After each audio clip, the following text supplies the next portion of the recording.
The Son of God. It's one of the most frequently used titles for Jesus, but perhaps one of the least well understood. But in John's Gospel, chapter 3, verse 35, Jesus says something that gets us right to the heart of what it means for him to be the Son of God. He says, "The Father loves the Son and has given all things into his hands." Two easy conclusions we can draw concerning what it means for Jesus to be the Son. The first being that the Father loves him. It's almost so obvious that we miss it, but that means that at the heart of who God is, in his very essence, indeed at the heart of the universe, is a love relationship. God is love.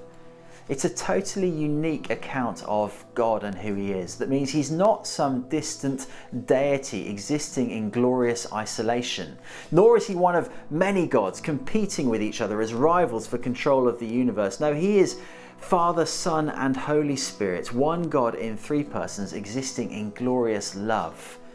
And the object of the Father's love is the Son. He loves him and he delights in every single thing he does.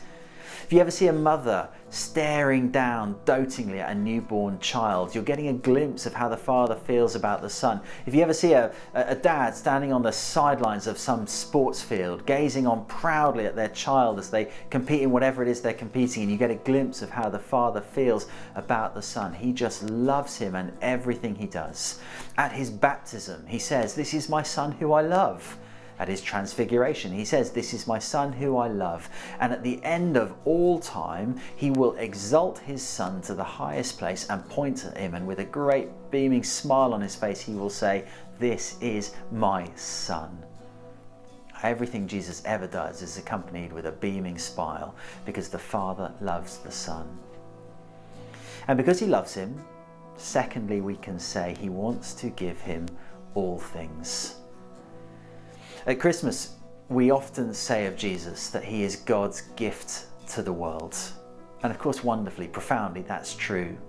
But actually, in the end, the ultimate plan of God is not to give Jesus to the world, but to give the whole world to Jesus. That's what it means for him to be God's Son. And of course, at Christmas time, we love to give. Sometimes it gets a bit out of control, but it is one of those wonderful traditions. And I've noticed since having kids that children get loads more presents than adults. Don't worry, I'm not bitter about it. It's just the way of things, isn't it? We love to give gifts to children, whether it's godparents or aunts or uncles or grandparents or just friends. We love giving gifts to the kids. And that's so true of parents. Parents just love to give gifts to their kids. In the young years, kids don't give a lot of gifts to their parents. It doesn't happen very often, but parents don't mind that at all. They love giving the gifts to their children. And the reason for that is because the relationship of a parent to a child is patterned on the original parent-child relationship, the Father and the Son. And Jesus says as much. The Father has given all things into the hands of the Son. He's given him the right to give life to everybody. He's given him the right to judge everything. He's given him a people redeemed for himself. He's giving him the nations. One day he will give him every single created thing.